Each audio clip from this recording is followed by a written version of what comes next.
রবীন্দ্রনাথ ঠাকুরের গল্প যজ্ঞেশ্বরের যজ্ঞ। গল্পটি যদি তোমাদের ভালো লাগে তাহলে আমার চ্যানেলটি লাইক, শেয়ার ও সাবস্ক্রাইব করো।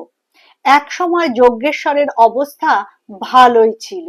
এখন প্রাচীন ভাঙা কোঠার বাড়িটাকে সাপ, ব্যাং, বাদুড়ের হস্তে সমর্পণ করিয়া খোড়ো ঘরে ভগবত গীতা লইয়া কালযাপন করিতেছেন। 11 বৎসর পূর্বে তাহার মেয়েটি যখন জন্মিয়াছিল তখন বংশের সৌভাগ্য শশী কৃষ্ণপক্ষের শেষ কলায় আসিয়া ঠেকিয়াছে। সেই জন্য সাধ করিয়া মেয়ের নাম রাখিয়াছিলেন কমলা। ভাবিয়াছিলেন যদি এই কৌশলে ফাঁকি দিয়া চঞ্চলা লক্ষ্মীকে কন্যা রূপে ঘরে ধরিয়ে রাখিতে পারেন। লক্ষ্মী সে ফন্দিতে ধরা দিলেন না, কিন্তু মেয়েটির মুখে নিজের স্ত্রী রাখিয়া গেলেন। বড় সুন্দরী মেয়ে। মেয়েটির বিবাহ সম্বন্ধে যজ্ঞেশ্বরের যে খুব উচ্চ আশা ছিল তাহা নহে। কাছাকাছি যে কোনো একটি সৎপাত্রে বিবাহ দিতে তিনি প্রস্তুত ছিলেন, কিন্তু তাহার জ্যাঠাইমা তাহার বড় আদরের কমলাকে বড় ঘরে না হইলে দিবেন না, পণ করিয়া বসিয়া আছেন। তাহার নিজের হাতে অল্প কিছু সঙ্গতি ছিল, ভালো পাত্র পাইলে তাহা বাহির করিয়া দিবেন স্থির করিয়াছেন। অবশেষে জ্যাঠাইমার উত্তেজনায় শাস্ত্র ধ্যান গুঞ্জিত শান্ত পল্লী গৃহ ছাড়িয়া যজ্ঞেশ্বর পাত্র সন্ধানে বাহির হইলেন। রাজশাহীতে তাহার এক আত্মীয় উকিলের বাড়িতে গিয়া আশ্রয় লইলেন। এই উকিলের মক্কেল ছিলেন জমিদার গৌর সুন্দর চৌধুরী। তাহার একমাত্র পুত্র বিভূতিভূষণ এই উকিলের অভিভাবকতায় কলেজে পড়াশোনা করিত। ছেলেটি কখন যে মেয়েটিকে আসিয়া দেখিয়াছিল তাহা ভগবান প্রজাপতি জানিতেন, কিন্তু প্রজাপতির চক্রান্ত যজ্ঞেশ্বর বুঝিবার সাধ্য ছিল না। তাই বিভূতি সম্বন্ধে তাহার মনে কোনো প্রকার দুরাশা স্থান পায় নাই। নিরীহ যজ্ঞেশ্বরের অল্প আশা, অল্প সাহস, বিভূতির মতো ছেলে যে তাহার জামাতা হইতে পারে এ তাহার সম্ভব বলিয়া বোধ হইল না। উকিলের যত্নে একটি চলনসই পাত্রের সন্ধান পাওয়া গেছে। তাহার বুদ্ধি শুদ্ধি না থাক বিষয় আশয় আছে, পাশ একটিও দেয় নাই বটে, কিন্তু কালেক্ট্রিতে ৩,২৭৫ টাকা খাজনা দিয়া থাকে। পাত্রের দল একদিন আসিয়া মেয়েটিকে পছন্দ করিয়া ক্ষীরের ছাঁচ, নারিকেলের মিষ্টান্ন ও নাটোরের কাঁচগোল্লা খাইয়া গেল। বিভূতি তাহার অনতিকাল পরে আসিয়া খবর শুনিলেন। যজ্ঞেশ্বর মনের আনন্দে তাহাকেও কাঁচাগোল্লা খাইতে উদ্যত হইলেন, কিন্তু ক্ষুধার অত্যন্ত অভাব জানাইয়া বিভূতি কিছু খাইল না, কাহারও সহিত ভালো করিয়া কথাই কহিল না, বাড়ি চলিয়া গেল। সেই দিনই সন্ধ্যাবেলায় উকিলবাবু বিভূতির কাছ হইতে এক পত্র পাইলেন। মর্মটা এই, যজ্ঞেশ্বরের কন্যাকে তাহার বড় পছন্দ এবং তাহাকে সে বিবাহ করিতে উৎসুক। উকিল ভাবিলেন এ তো বিষম মুশকিলে পড়িলাম। গৌরসুন্দর বাবু ভাবিবেন আমি আমার আত্মীয় কন্যার সহিত তাহার ছেলের বিবাহের চক্রান্ত করিতেছি। অত্যন্ত ব্যস্ত হইয়া তিনি যজ্ঞেশ্বরকে দেশে পাঠাইলেন এবং পূর্বোক্ত পাত্রটির সহিত বিবাহের দিন যথাসম্ভব নিকটবর্তী করিয়া দিলেন। বিভূতিকে ডাকিয়া অভিভাবক মহাশয় পড়াশোনা ছাড়া আর কোনো দিকে মন দিতে বিশেষ করিয়া নিষেধ করিলেন। শুনিয়া রাগে বিভূতির জেদ 4 গুণ বাড়িয়া গেল। বিবাহের আয়োজন উদ্যোগ চলিতেছে, এমন সময় একদিন যজ্ঞেশ্বরের খোড়ো ঘরে বিভূতিভূষণ স্বয়ং আসিয়া উপস্থিত। যজ্ঞেশ্বর ব্যস্ত হইয়া কহিলেন এসো বাবা এসো, কিন্তু কোথায় বসাইবেন, কি খাওয়াইবেন কিছুই ভাবিয়া পাইলেন না। এখানে নাটোরের কাঁচাগোল্লা কোথায়? বিভূতিভূষণ যখন স্নানের পূর্বে রোয়াকে বসিয়া তেল মাখিতেছেন তখন জ্যাঠাইমা তাহার রজত গিরিনিভ গৌরপুষ্ট দেহটিকে দেখিয়া মুগ্ধ হইলেন। যজ্ঞেশ্বরকে ডাকিয়া কহিলেন এই ছেলেটির সঙ্গে আমার কমলায়ের বিবাহ হয় নাকি? ভীরু যজ্ঞেশ্বর বিস্ফারিত নেত্রে কহিলেন সে কি হয়? জ্যাঠাইমা কহিলেন কেন হইবে না, চেষ্টা করিলেই হয়। এই বলিয়া তিনি বাথান পাড়ার গোয়ালাদের ঘর হইতে ভালো ছানা ও ক্ষীর আনাইয়া বিভিন্ন আকার ও আয়তনে মোদক নির্মাণে প্রবৃত্ত হইলেন। স্নানাহারের পর বিভূতিভূষণ সলজ্জে সসংকোচে নিজের বিবাহের প্রস্তাব উত্থাপন করিলেন। যজ্ঞেশ্বর আনন্দে ব্যাকুল হইয়া জ্যাঠাইমাকে সুসংবাদ দিলেন। জ্যাঠাইমা শান্ত মুখে কহিলেন, তা বেশ হয়েছে বাপু, কিন্তু তুমি একটু ঠান্ডা হও। তাহার পক্ষে এটা কিছুই আশাতীত হয় নাই। যদি কমলার জন্য একদিক হইতে কাবুলের আমির ও অন্য দিক হইতে চীনের সম্রাট তাহার দ্বারস্থ হইত, তিনি আশ্চর্য হইতেন না। ক্ষীণ শ্বাস যজ্ঞেশ্বর বিভূতিভূষণের হাত ধরিয়া বলিতে লাগিলেন, দেখো বাবা, আমার সকল দিক যেন নষ্ট না হয়। বিবাহের প্রস্তাব পাকা করিয়া বিভূতিভূষণ তাহার বাপের কাছে আসিয়া উপস্থিত হইলেন। গৌরসুন্দর নিজেকে নিরক্ষর ছিলেন বলিয়া শিক্ষিত ছেলেটিকে মনে মনে বিশেষ খাতির করিতেন। তাহার কোনো আচরণে বা মতে পাছে তাহার ছেলের কাছে সুশিক্ষা বা শিষ্টাচার অভাব ধরা পড়ে, এই সংকোচ তিনি দূর করিতে পারিতেন না। তাহার একমাত্র প্রাণাধিক পুত্র যেন বাপকে মনে মনে ধিক্কার না দেয়, যেন অশিক্ষিত বাপের জন্য তাহাকে লজ্জিত না হইতে হয়, এ চেষ্টা তাহার সর্বদা ছিল। কিন্তু তবু যখন শুনিলেন বিভূতি দরিদ্র কন্যাকে বিবাহ করিতে উদ্যত, তখন প্রথমটা রাগ প্রকাশ করিয়া উঠিলেন। বিভূতি নত সুরে চুপ করিয়া রহিল। তখন গৌরসুন্দর কিঞ্চিৎ শান্ত হইয়া নিজেকে সংশোধন করিয়া লইয়া কহিলেন, আমি কি পণের লোভে তোমাকে বিবাহ করিতে বলিতেছি, তা মনে করিও না। নিজের ছেলেকে লইয়া বেয়াইয়ের সঙ্গে দরদস্তুর করিতে বসিব? আমি তেমন ছোট লোক নই, কিন্তু বড় ঘরের মেয়ে চাই। বিভূতিভূষণ বুঝাইয়া দিলেন যজ্ঞেশ্বর সম্ভ্রান্ত বংশীয় সম্প্রতি গরিব হইয়াছেন। গৌরসুন্দর দায়ে পড়িয়া মত দিলেন, কিন্তু মনে মনে যজ্ঞেশ্বরের প্রতি অত্যন্ত রাগ করিলেন। তখন দুই পক্ষে কথাবার্তা চলিতে লাগিল, আর সব ঠিক হইল, কিন্তু বিবাহ হইবে কোথায় তাহা লইয়া কিছুতেই নিষ্পত্তি হয় না। গৌরসুন্দর এক ছেলের বিবাহে খুব ধুমধাম করিতে চান, কিন্তু বুড়ো শিবতলা সেই খোড়ো ঘরে সমস্ত ধুমধাম ব্যর্থ হইয়া যাইবে। তিনি জেদ করিলেন, তাহারই বাড়িতে বিবাহ সভা হইবে। শুনিয়া মাতৃহীনা কন্যার দিদিমা কান্না জুড়িয়া দিলেন।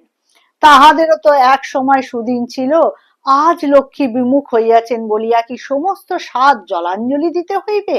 পিতৃপুরুষের মান বজায় থাকিবে না? সে হইবে না। আমাদের ঘর খোড়ো হোক আর যাই হোক, এইখানেই বিবাহ দিতে হইবে। নিরীহ প্রকৃতি যজ্ঞেশ্বর অত্যন্ত দ্বিধায় পড়িয়া গেলেন। অবশেষে বিভূতিভূষণের চেষ্টায় কন্যাগৃহেই বিবাহ স্থির হইল।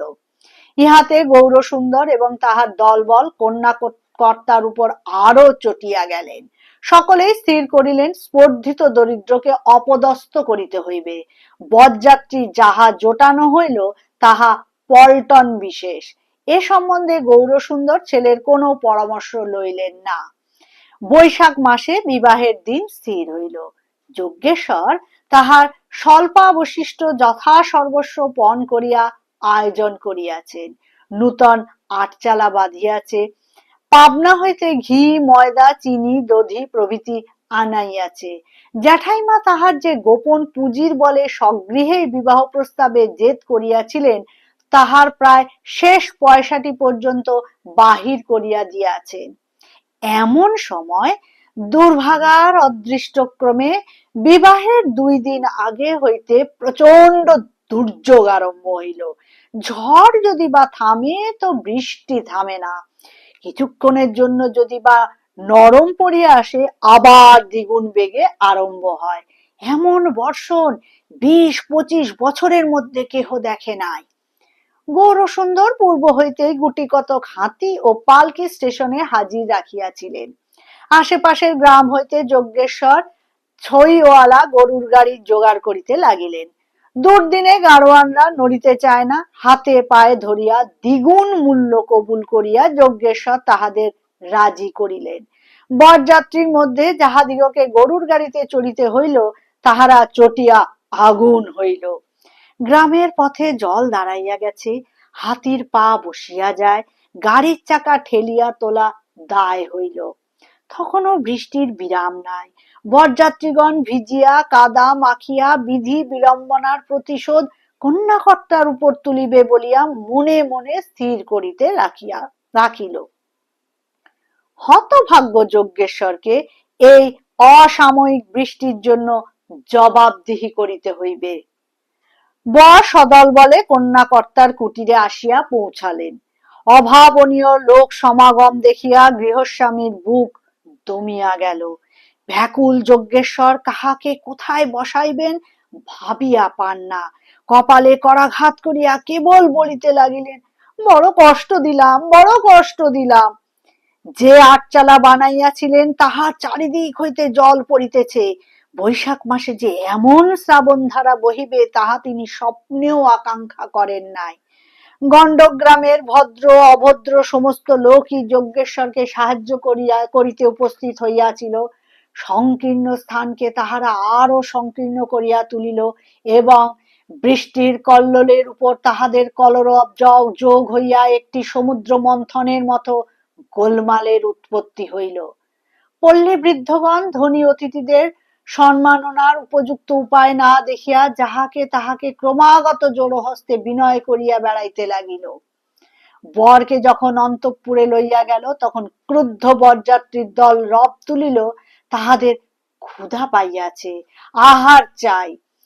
মুখ পাংশুবর্ণ করিয়া যজ্ঞেশ্বর গলায় কাপড় দিয়া সকলকে বলিলেন, আমার সাধ্য মতো যাহা কিছু আয়োজন করিয়াছিলাম সব জলে ভাসিয়া গেছে।